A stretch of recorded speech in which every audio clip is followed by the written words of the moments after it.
Welcome to the Mile High Podcast. This is your host, Daniel Knowles. I am extremely excited to be here with our incredible guest today. Before I introduce him, I'm going to mention, of course, that your reminder to register for Mile High, August 18th to 21st, 2016. This is our fourth year of Mile High at www.milehighchiro.org.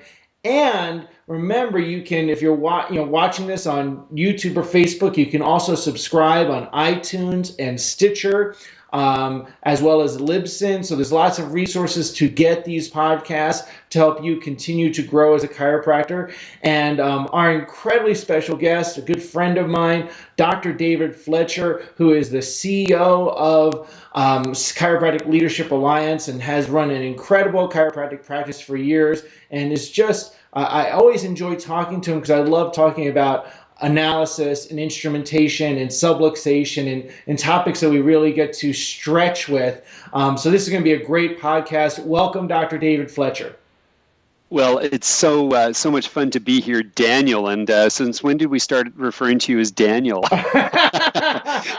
Listen, it's great, Danny. And obviously, I respect and admire the work that you're doing, putting my serious face on here, but it is serious work we do. When you took on the MH project, the Mile High project, I think that all of us were thrilled that you were going to do it, but we weren't sure if it was sort of like Sisyphus, pushing that boulder up a hill of how hard it was going to be to gain traction. And I can't extend enough admiration for the level of development, the level of acceptance, and just the endless energy that you've put in to push Mile High to the position it is, and it's really become a foundational calendar event, and I appreciate that.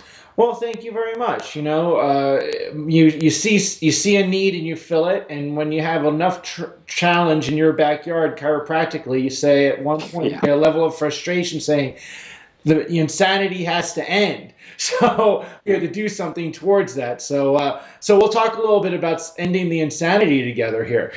Oh, no kidding. And I just, I think that we'll get to it anyways, but I think that what our listenership really needs to hear is that, it's this classic, taking action where action is needed. And, the spillover effect or the ripple effect can be seen really at the legislative point of view of Colorado minimally. You were able single-handedly to through MH, and I don't mean you single-handedly, but I mean through the group that you work with, to direct Colorado to have a much more comprehensive and subluxation-centered legislation. So congratulations to you. Well, and I really hope that, that concept of leading by example, that more states do that, because I was told years ago by Reggie Gold, who many of us see as a mentor, that the chiropractic, subluxation-centered, vitalistic, I don't like the word battle, but whatever term, has left the educational center and had to go to the state level, the state board and state association level. And we have to make an impact in our backyards and and I don't want to leave out Canada, our provinces, right? So we need to do that. So and talking about you, to see you go from someone who is speaking a total solution to, which I saw many times when I would go up there, to leading the Chiropractic Leadership Alliance. What motivated you? How'd you transition from a huge practice to running CLA? How did that transpire? And some days you wake up and go, why did it transpire? Because, with every new stretch, there's that, that challenge that, you don't want to just keep doing the things you're familiar with. I think that, no matter how far I remove myself from practice, I'm always a chiropractor in practice. I think I was always at my best standing over the tables. I did that consistently and with passion for 35 years. And I think that when I was going through that, I started to realize, and, it's interesting because, whether it was my mentor, who you mentioned was Reggie, or Sigafus, Donnie Epstein is one of those geniuses who I looked forward to knowing. And, you start to realize that as in practice, you have this sphere of influence, and as the sphere of influence starts to expand, you start to realize that you've gained a gift that allows you to expand to the next realm.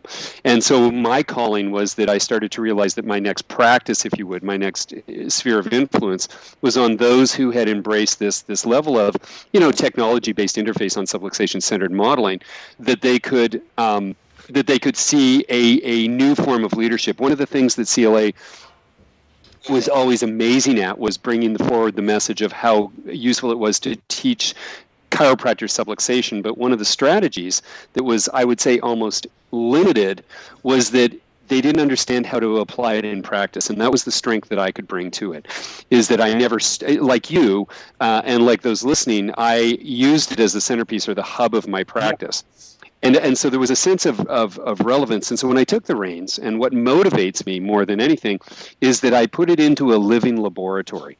And I saw that when you listen, technology is technology. And I mean, I would hate to think that the signature on my life was that I, was trying to shill some piece of hardware. All it does is it keeps you on point.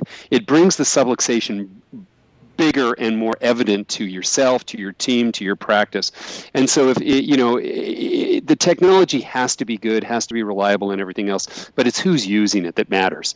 And so, our goal and my goal and what motivates me is that if I could bring the essence of my success in practice and describe what my path was through my living laboratory of practice, and use the insight as a way in which people could say, yeah, I'm on track with telling my story, then I'm a happy guy.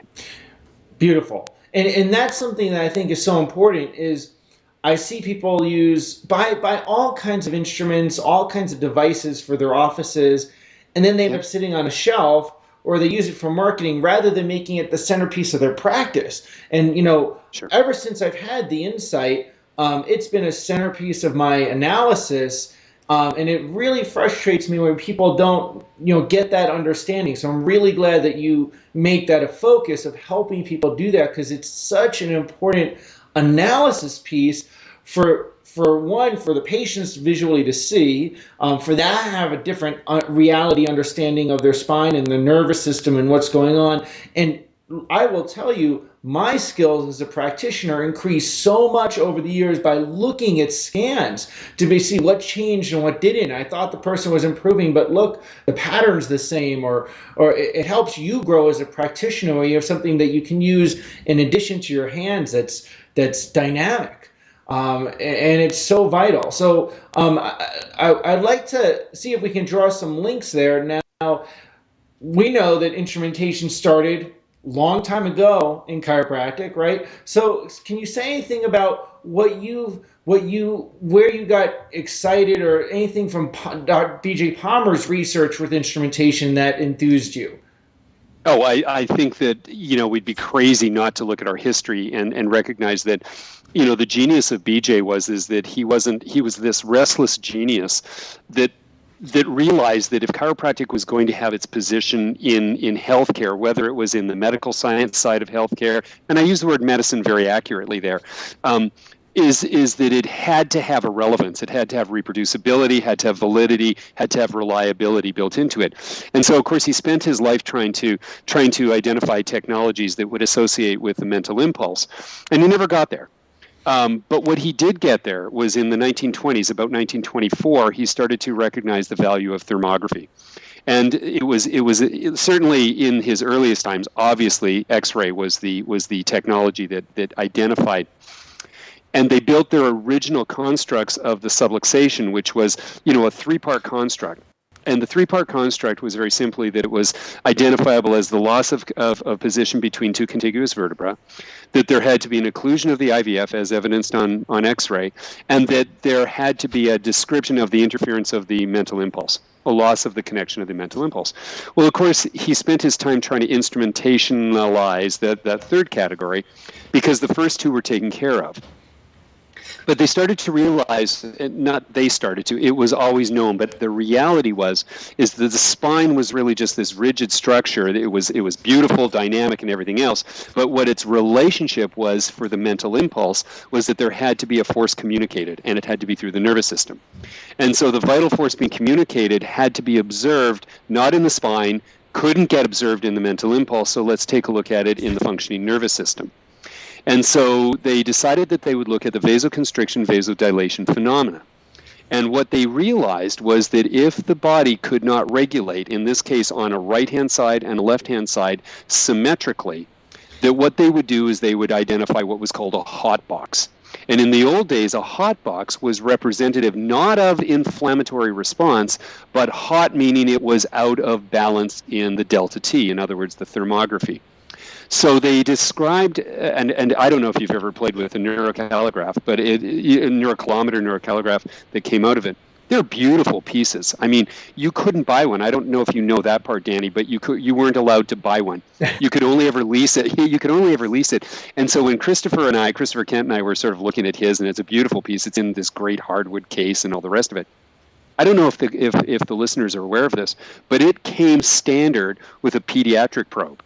And so it was from the first day of doing this, they realized that, X-ray wasn't going to be the limiting technology, but most importantly, they realized that the functioning nervous system could be observed in kids through thermal shift. Well, when you start to realize and peel it back and start to realize that in 1924, 30s and forward, that instrumentation was focused more around the functioning of that sympathetic motor division, it was the mainstay. You could finally show that what you were feeling, measuring, palpating, and scoring on X-ray was then measurable into the functioning nervous system, and you could draw that connection. And unfortunately, in those days, it was the Merrick connection. It was sort of the bone out, pinches nerve, causes problem down the chain. And we all know that in today's world, that's a whole different world. Instead of looking at it as a simple wiring harness, we start to realize that internally we're cloud-based. In other words, is that we have neurotransmitters which are significantly altering the functionality, and we're looking at the nervous system in totality. Right. So in today's way in which we assess the nervous system, we look at bigger, more total image builders such as heart rate variability. I'm sure that if we spent the time, we'd see EEG killing it in terms of next levels. And I guess you'd probably want to know we're doing that too. We're taking a look at how EEG is interpretive in a chiropractic model, and obviously, when we take a look, and this is one of the things that you have embraced so strongly, is the EMG studies. Mm-hmm. And I'd love to throw it back to you because your interpretation of EMG is so much in my world different than what other people see EMG. Just because it has the M in it, it means that people shouldn't think of it as a muscle testing tool. It's the functioning of the nervous system as in the muscle. So why don't you share with us, because we hold a passion of this EMG studies. Well, if I'm going to do that, I'm going to go a little long, but I got a little history there because you mentioned Donnie. So I want to see where my interest came. Now, I went to Sherman, and at Sherman, instrumentation was a big deal, right? Tom Gilardi had made the Accolade, which was his version of a dual probe thermal instrument. But pre-chiropractic school, I would sit in the room as a teen to Donnie's programs, not knowing what was going on because I wasn't in chiropractic school yet.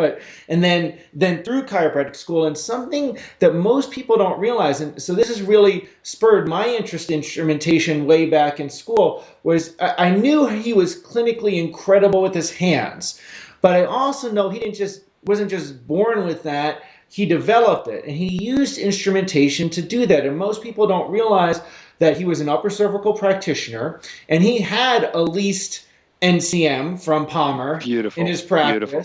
And he used that along with the posture constant chair in his practice. Tom Whitehorn was his mentor, and he was like one of the rigid upper cervical practitioners that you think in terms of mindset. I don't be negative in terms of rigidity, but that was his mindset as a practitioner. It may not thrust on you for 8 visits until you're in pattern, and that was his model starting out in practice. But then he shared an office with someone who used toughness because he used that office on his off days. And the person was teaching him what they learned with the toughness instrument at that time. And he started thinking, well, what if I could get the person was subluxated when the toughness instrument and the NCM agreed according to those two different analyses. Then he had the crazy idea that he was going to put on top of that, because he was also mentoring a little bit with Vern Pierce, who used a single probe thermal instrument, and he would actually take in his practice, use all three of those, and he wouldn't let the person leave till they were clear on all those instruments. Okay, so that was how he started, Perfect. which is insane. You know, people are like, how would you do that? But that was his level of perfectionism plus X-ray. He wanted to be second to none, and he wanted to be the best, and instrumentation was part of his tool to do that. And when I heard that, I said, well, I'm not going to improve to any degree until I start getting some kind of instrumentation tool. And then on top of that, he further went that he actually, many people don't know this, he developed an instrumentation device. It was an NA606, the Network Analyzer 606. It used to be advertised in Chiropractic Economics, that magazine. And it was a dual probe Atlas fossa reading. And what you would do is he was developing that phasing protocol that people that are familiar with network know. And what he did was he would use that dual probe protocol, and that was actually how he developed the phasing system, because he thought the subluxation was creating a tonal change that was vibrationally going through the system, and you could see that in temperature pattern. So a certain temperature range was one phase or one segment of the spine, kind of like the pressure on a guitar fret. Another segmental level, and it was creating another tone of vibration, and that would create a different range of temperature Atlas fossa differential. So the whole initial network programs, before there was the network wave, was using this instrumentation device that he developed that you would use pre and post to Atlas fossa difference. There was a certain reading was ilium, a different reading was C3, and you put that together with their other checks. So that I scoured over the early network analysis notes, and I thought that was all really fascinating. So I got the subluxation station in practice. And Patrick Gentempo, I'm still very gracious to CLA because he gave that to me as a gift at that time, which I don't know what spurred him. We met at a program at Lyceum, and I talked to him for like 5 minutes. I got a call 2 days later from Brock Brasho that says, hey, we have a gift for you, the subluxation station. And here I was first few months or something in practice, and I was like, wow, this is amazing. And he said to me, and this is actually where this spurred from. He asked me something. He said, I'd like you to send me a scan of someone in phase 2, phase 3, phase 4, and phase 5. And at that point, I didn't even know that could be done. But just a question was asked, so it was always in my brain. And so as I was taking, if you ask the right questions, you start to develop something. As I took care of people over the years, and I would use my palpation and my network indicators that I use for adverse mechanical core tension, I'd say, oh, this person's this phase, they have this pattern. And I started to see patterns on the EMG readings and the thermography readings that related to each phase, also knowing the concepts that Donald had taught with the temperature device from before for the thermal readings. And as I saw that, I started to realize that flexion in a spine looks a certain way on thermal and EMG readings. Lateral bending in a spine in terms of adverse mechanical core tension that I would see with the indicators I was using for palpation and leg checks looked a certain way on the EMG and thermal. And then each of those different phases, to phase 2, 3, 4, and 5 in network analysis, which pertain to different segmental levels and different vibrational states of the human organism, as the nerve system is, founded on, chiropractic's founded on tone, and now we're finding that there's an acoustic wave that goes through for communication, that actually each of those phases will have a certain flexion and lateral bending characteristic when it's a cervical phase or C3, or if it's a sacral or pelvic phase, and I've categorized that in terms of just what I've seen, and then matching that. When I started adding X-ray to my practice, I matched up the X-ray with the palpation, with the leg checks, with the scan, and I could very much see what each of those looks like, and then also categorize when people network as a levels of care, that as a person's nervous system gets greater level of clarity, that those readings also look different. There's certain things you don't see in an EMG reading in level 2 that you do see in level 1, and vice versa. So really not double-blinded research, clinical setting research of taking care of thousands of people. So that's the map that I did, and I occasionally do a spinal scan and X-ray interpretation that's based on that. I think the EMG and thermal and the heart rate. I don't have as much experience with the heart rate. I don't use it in a shorter period of time, but I find that fascinating as well and see incredible changes. But that whole core score just gives you, this is what's changing in the neurology of the patient, and it checks you against what you may be thinking you perceive with your God-given senses, but you having your hands and your vision and your visual tools, but to have that instrumentation and then develop that increases your skill set so much more. Yeah, I think that when you take a look at the genius that Dante brings to the table, you can start to see the dedication of his accuracy and his certainty that he wants to bring to all of his work. And of course, instrumentation spawns where he's at. One of the things that Patrick did when he was doing it by introducing it was he embedded us into that relationship with the with the network group and the organizational models that are in there. And I'm a very proud continuing director, if you will, of the work that was started there. You could certainly lend more to this, but we gifted a EMG unit most recently, about 2 years ago, to the engineering side of the work that's done for worldwide seminars. And Sradeep, who is that complex engineering specialist, and Dr. Jonquière, who's the mathematician, they really have, by using this chiropractically designed technology and chiropractically designed model, really, I think, found a new way format that is about to be published. It's remarkable. These are world-changing events. Absolutely, and scientific changes and advancements are vital to the profession advancing, and that's a thing that's part of the Mile High thing. Is a lot of people see, chiropractic has to advance outside of chiropractic. No, we want to advance based on our foundation and philosophy and values, but advance our knowledge. Yeah, and I use the word organizational, but it's really reorganizational. Yeah. And what I mean by that is that if intelligence organizes, it finds its way back to its ultimate pathway through those vibrations, those harmonic models, those acoustic waves. And it was interesting you brought up Toffness in the early days. In Ein Toffness, when he was playing with the radionics, identified through instrumentation these tonal shifts that had occurred.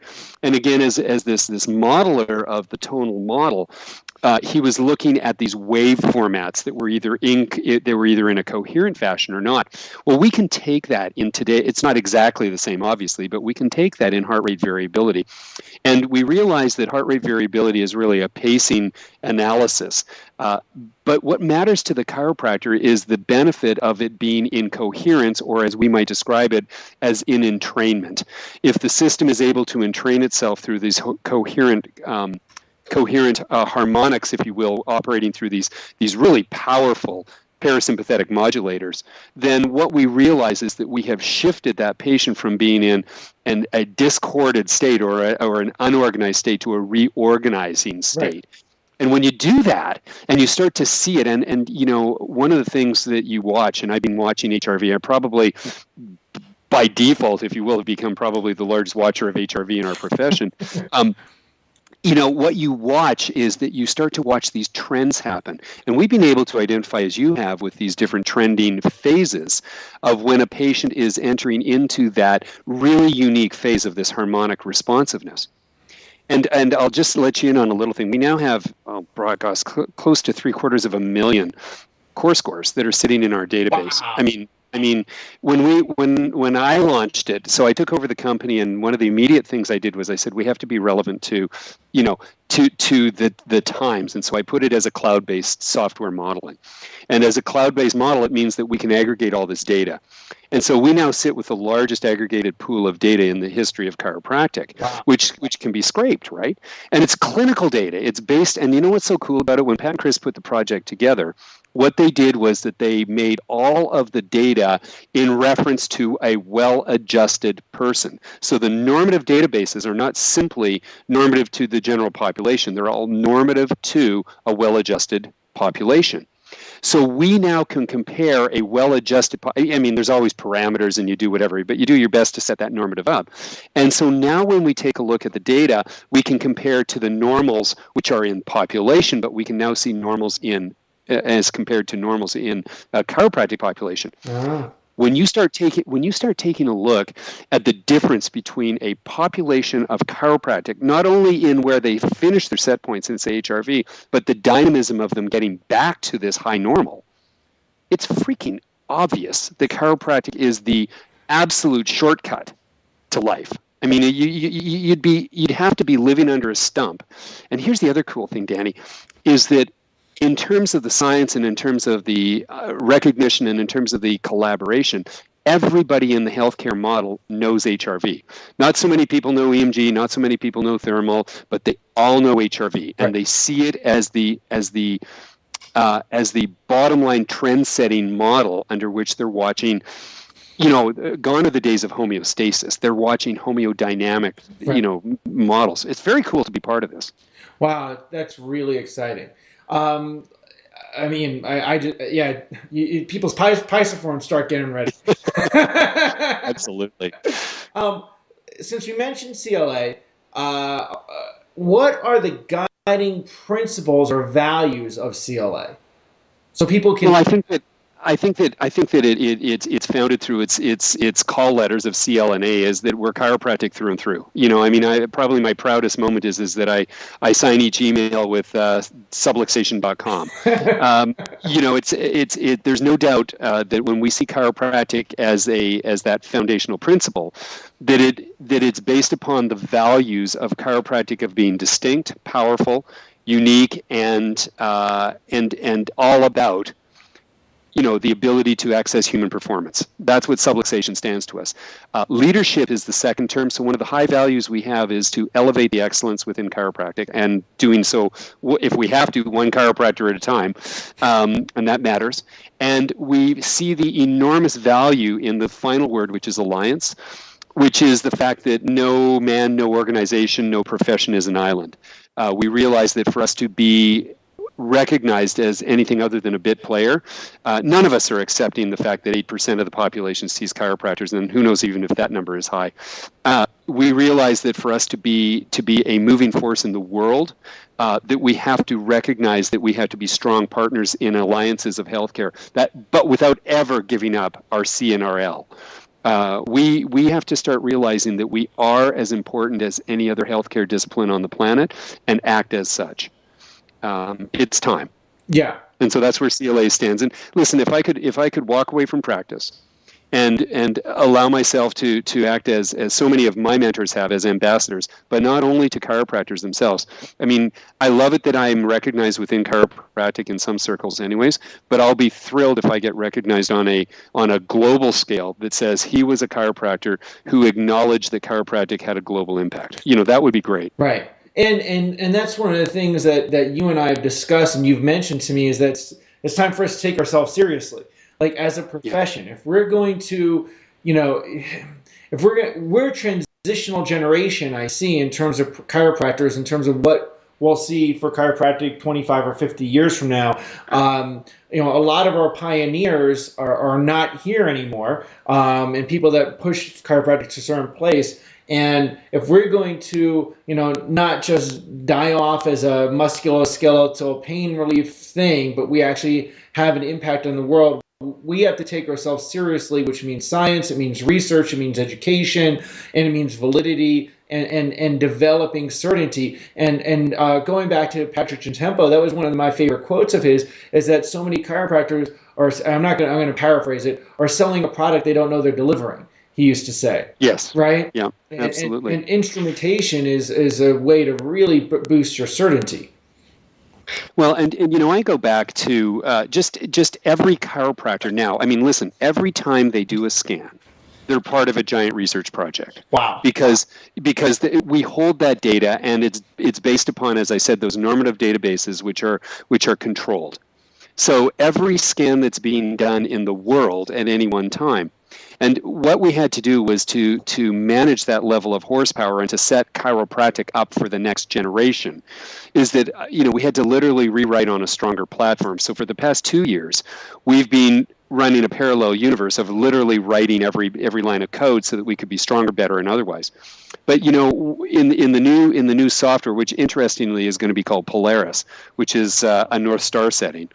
In the term Polaris, the software Polaris, when people install that, it gives them a trending now facility, which means that you can set. It'll be better and better as we go down the pipe, but right now we're setting the parameters so that we can watch the different scores trending now in the Northeast, in the Northwest, in whatever else. But you're going to be able to set those parameters so you can literally watch how the core scores or the scanning technologies are trending so you can inspire patients to participate. Wow, that's amazing.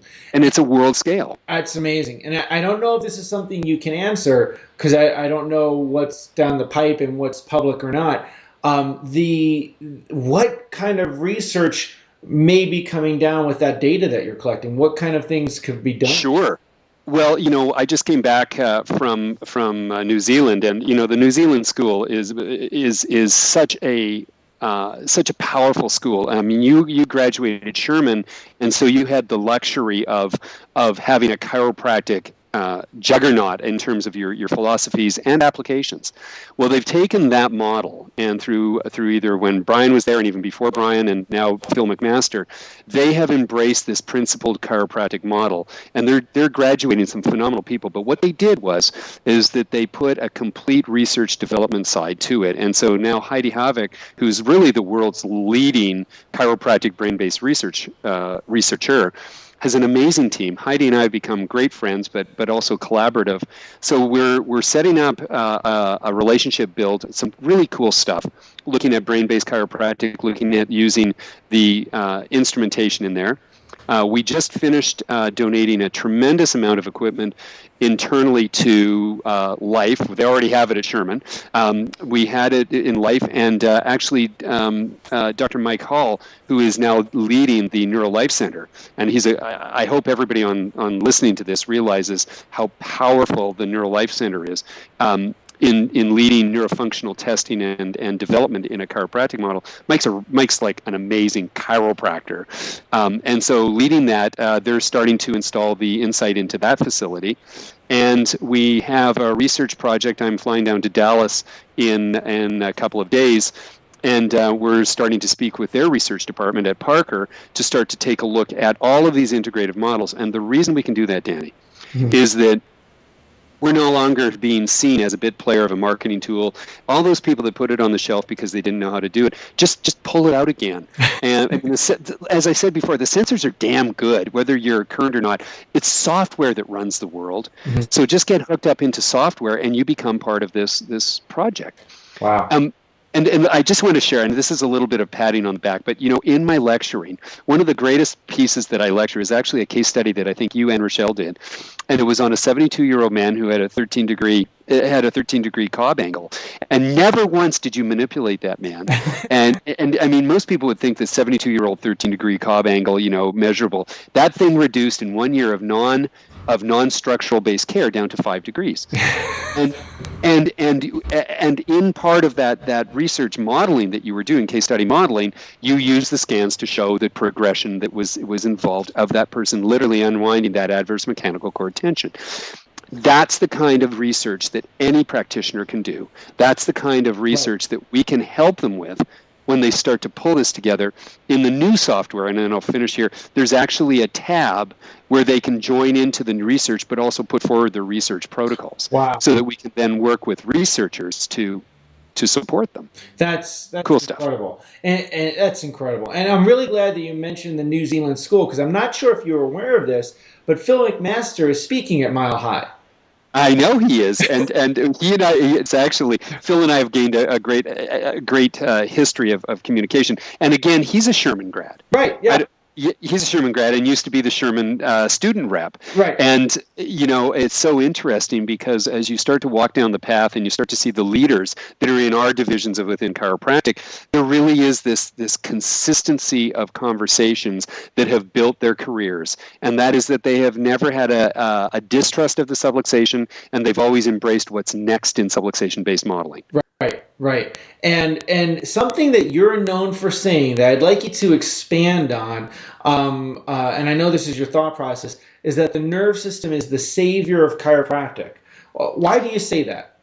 Well, I think that all of us realize that what got chiropractic going was that, and we talked about it beforehand, was this correlationship of the spine to the nervous system. But unfortunately, in the technology world, no matter how hard you could infer that there was improvement going on, that we would be locked into that principle by showing x-rays and otherwise of bone out pinches nerve causes problem. There was always a bone out of place. And of course, Right. The question was, how did it happen?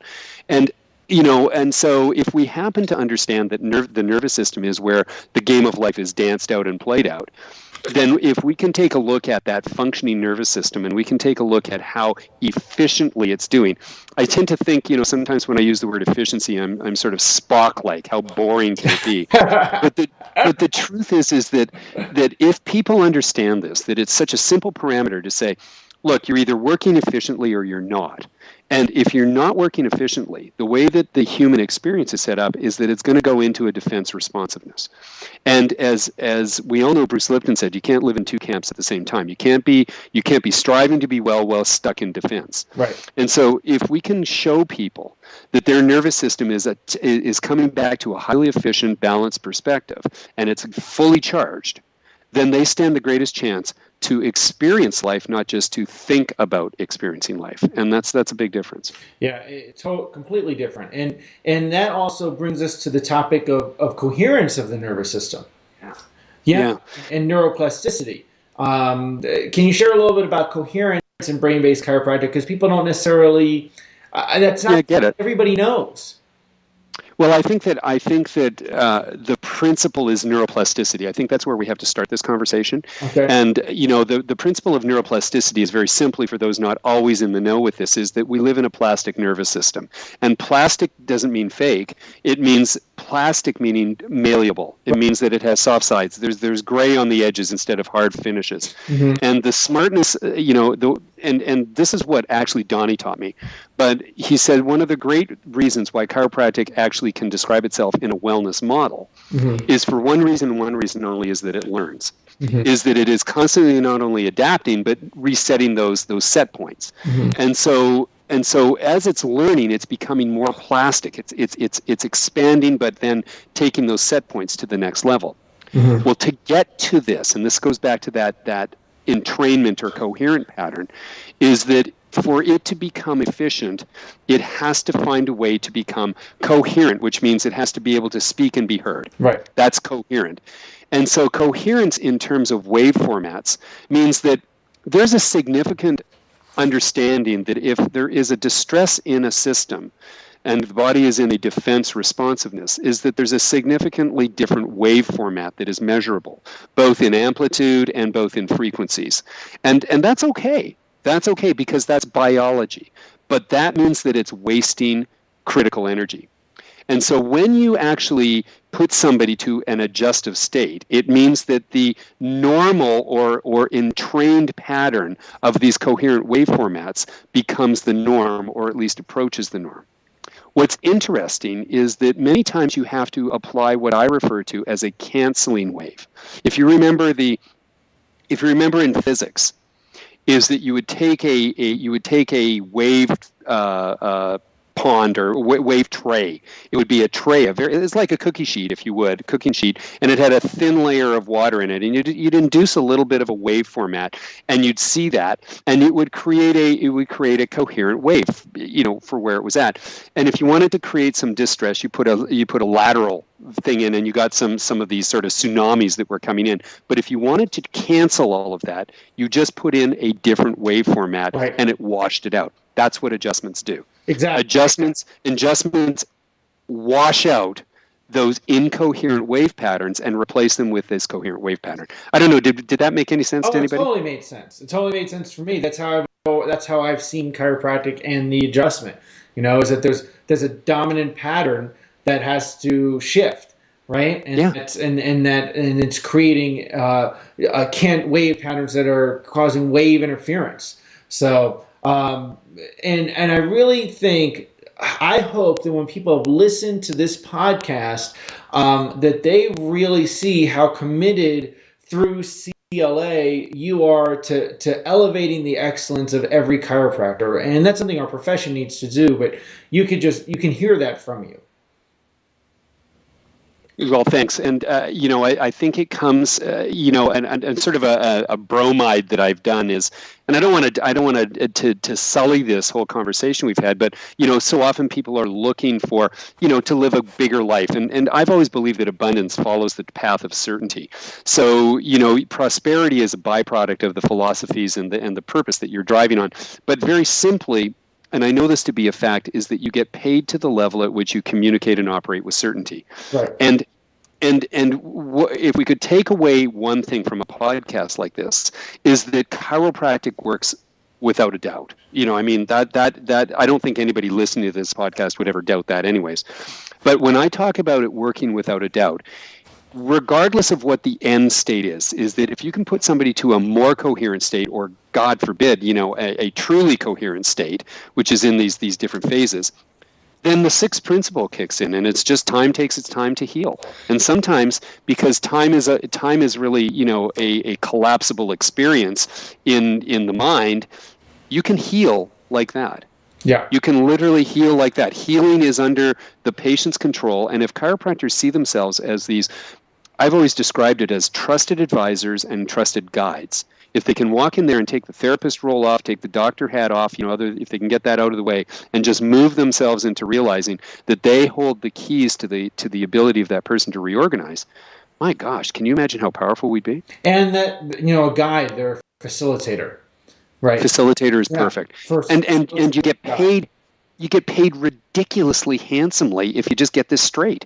I mean, this isn't about a sales job, but listen, if you invest your time into learning what we've learned, and you use yourself and circle yourself around the people that matter, and you use some simple technologies to make sure you're holding yourself accountable and on track and giving people tools that they do, this is the simplest life you could lead. Yeah. I mean, who would ever want to be a lawyer or sell real estate when you can do this stuff? This is joy. I'll tell you, people really relate to seeing their objective findings change. I always love showing that to people. And I also really enjoy when things don't change and I know I have to get better. I have to change my approach. And that's something I learned from Tony Robbins. He said, if you want your speed track to success is that you have to set your goal, then you have to set your plan, and then you have to measure it, right? And then if you're measuring it, you have to measure it frequently. And if you're not getting the result you want, then you have to change your approach, right? So if you're not measuring and you're not measuring frequently, you don't have an opportunity to change your approach, and you don't know if you're getting where you want to go in your life, or in your patient that you want to help them get to where you think you're taking them. So without that, it's like trying to lose weight without getting on a scale. It is. Listen. It's an honesty double check. Yes. Again. Our credibility isn't in how the patient feels. Right. It's how the patient functions. Right. And so when we get a chance to listen, I can tell you right now, is that if you're not seeing the changes on the scans, number one, the patients are sicker than you think they are. That's the first thing that should come to mind, is that you're not missing it. Chiropractic works, and so you are making a change. So the second is that you probably have a distorted perspective as to as to how fast people heal in this neuroplastic model. They have to have enough momentum in their Yes. lives. And much of what you do in that brief moment of the adjustment is erased by, or I wouldn't say erased completely, because this is really cool stuff. It imprints on the nervous system. But what it does is that it's in a constant battle with that person's lifestyle choices. Right. Lifestyle choices. Right. So, and that's why I think that the sixth principle is so critical. Certainty is really a principle of understanding the dynamics of time. You can be certain of the outcome, absolutely certain of the outcome, if you can wait without anxiety. Yep. And that's what it works. Yeah. Well, I'll say this as we start to wrap up. There's in my career as a clinician and taking care of people, there are only a handful. I could count them on one hand, probably two or three fingers, where I had nerve system readings that were not changing and concerned me. I said, why is this not changing? And there's something wrong. And those patients, it turned out that they did not know about it, but the significant diagnosis had come up shortly after that or around that time relative to their health. And that whenever that's happened, it's only a couple of times, it refreshed that, wow, how real this is in terms of the nervous system in relationship to an overall person's health, and strengthen my resolve to do a better job. So, of course. And we're going to mention one last thing about actually, is there anything else you want to close with or mention? No, honestly, you know what? I think that this is one of those great things where I get a chance to chat with you. I think everybody pretty much knows where we stand. I mean, listen, we stand for, and I'll say it again, elevating the excellence within chiropractic, one chiropractor at a time. There's no doubt about it that I'm the luckiest guy on earth when it comes down to it. I get a chance to run a company that was begun by some two very significant people. They never wavered in their perspective as to what I'm speaking as if they're dead. They're not. They never wavered when they were at the helm of CLA. It's been my goal to elevate CLA to a different level, which you can hear through the technologies we're developing and the strength of the conversations we're having. I think that in elevating chiropractic, people start to realize that they are that powerful, but they have to show people they're that powerful. And why not use the simple tools? I mean, I want them to go to subluxation.com and be proud of being a chiropractor. That's my goal. Yeah. And you also said something to me, which is that you wanted listeners to know why you thought Mile High was so critical. I do. Yeah, why is that? I think it is, but why do you want you to know? I want people to hear why you think it is. Well, there's no doubt about it. And again, I spend a lot of my time going to on weekend shows, unfortunately for my family, but it's weekend events, and we see these congregations of chiropractors. But there's a pulse at Mile High. The people who come to Mile High are dedicated towards their craft, their art, and the science of chiropractic. They love chiropractic. Now, that doesn't mean they know it all. In other words, that it's not a bunch of people patting themselves on the back.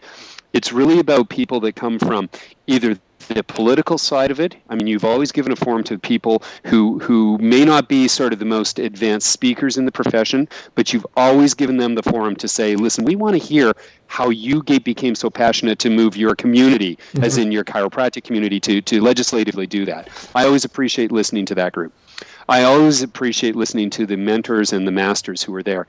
So when we take a look at the roster of people who accept the invitation to come to Mile High, that's what separates it. There's no BS in it. It's as straightforward as it can, and I got to say, it's fun. Yeah. I mean, everybody. It's there's no egos. It appears to me, anyways, that it's this egoless experience of where people just kind of hang out, listen to the speakers like lyceums, right? Right. And it's a great feeling. And Denver's a beautiful place in the August time to come up and take a look at the mountains. My goodness. Yeah. If people like Colorado in the winter, they're going to love it in the summer. Oh, so it's magnificent. Yeah.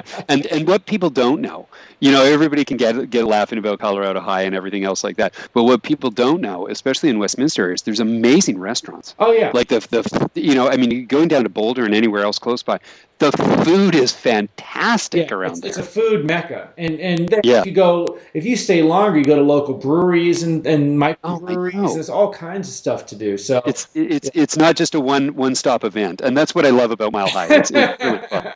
Well, we're really grateful to have you back. second time at Mile High. We're grateful for CLA's involvement because the technologies are a crucial part of it. And we're grateful to have the time with you on this podcast.